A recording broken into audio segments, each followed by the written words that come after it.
Well, model and TV host Janice Dickerson is the latest woman to accuse comedian Bill Cosby of rape. She follows two other women who came out. In fact, there are a total of, over the years, there have been a total of 15 women who said that Bill Cosby has raped them. Some have said that he provided them drinks as well as different pills, and they woke up and realized that sex had taken place and they were groggy. Let's bring in our panel right now because there's been lots of attention, obviously on social media, also in mainstream media with interviews with women accusing him of that. And also he did an interview on NPR. He was asked about it as well. So we have Lauren, Cleo, and Kim as well. Here's what you have here. So you have in the last several days, you have Barbara Bowman writes a piece in the Washington Post. CNN interviews her 2 or 3 times. Then there was a woman who was interviewed on CNN on Monday, then again on Tuesday. And it's interesting to look at how different people are dealing with this story, reporting the story. And so the question is this here, from a journalistic standpoint, or a media standpoint, is this the question of a court of public opinion issue, a legal issue, because statute of limitations have run out? One of the allegations, she says it took place 45 years ago. Right. Another woman says it took place 30 years ago.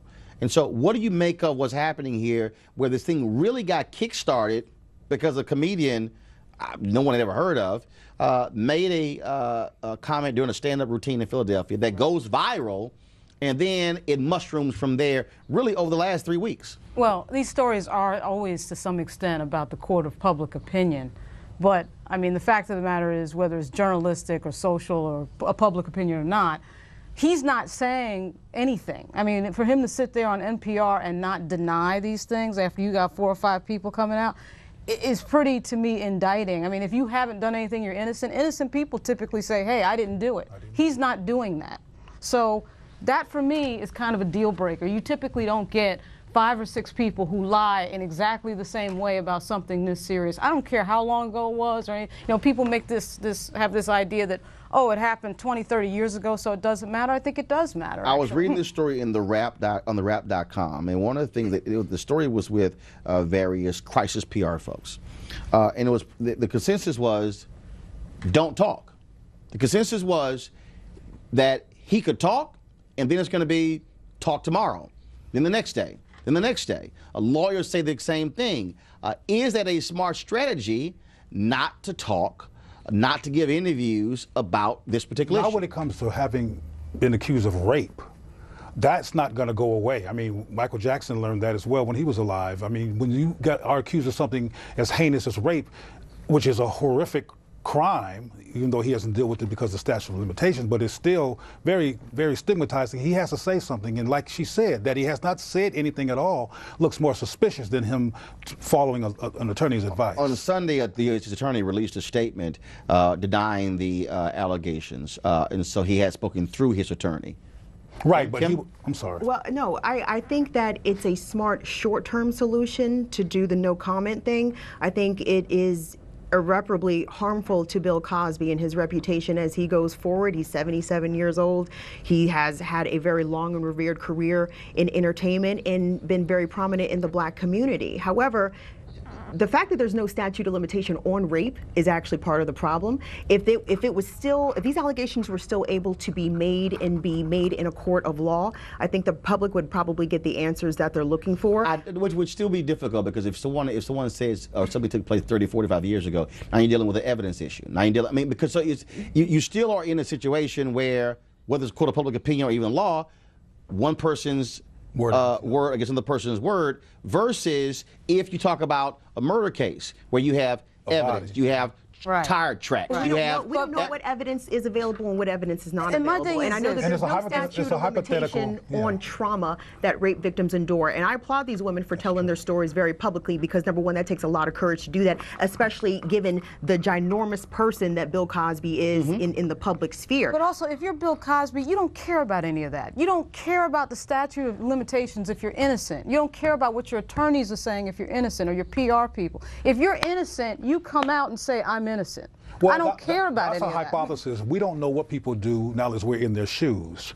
But what's difficult, though, is he's getting press either way, whether he comes out and says he's innocent or not. right? He's going to be in the press. Well, The that's story's true. in the press either way. That's true. So my But thing again, is, though, if you're but- innocent, you come out and But say here's what's that. interesting, though. When you look at, in fact, the rap story said the Hollywood crisis experts to Bill Cosby shut the F up. I mean, they were very See, clear. they always say that. When don't they say that? Right. When don't they Exactly. say shut up? But here's a question for you, though. Is it also different when you have high-profile folks?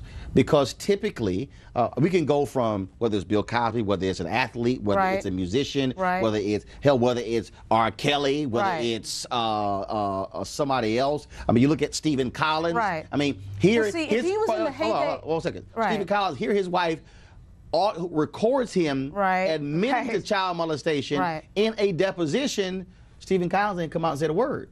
Yeah, the thing is, Bill Cosby is not in the heyday of his career, even though a lot of these incidents seem to have allegedly In the happened heyday. in the heyday of his career. But he's in his 70s. All the more he's 77. all the more reason he should be running to the TV to say he's innocent if he's innocent. So you're talking about people who are in the heyday of their career. It's a slightly different strategy. You're shaking your head. But we're supposed to be innocent until proven guilty. And let's be clear, Mr. Cosby has not been criminally charged or found guilty of any of these allegations. Of course he and that hasn't. is the bottom Of course he hasn't. line. But why And hasn't he that's the come thing out that and the said, I haven't media- done anything? Because that's his prerogative. I mean, Why- no, he's because- under advice of his attorneys. I don't know. I mean, please, there are people It's who are his guilty of prerogative, crimes who but- get on television with straight faces and say that they're innocent. So him just saying I'm innocent does not necessarily make it so. But when we talk about how this is being perceived and how it's going to sully his reputation and his legacy going forward, it would behoove him to come out and say something, but I understand why he's Wasn't not Bill saying Cosby anything. caught with a woman and had a child out of wedlock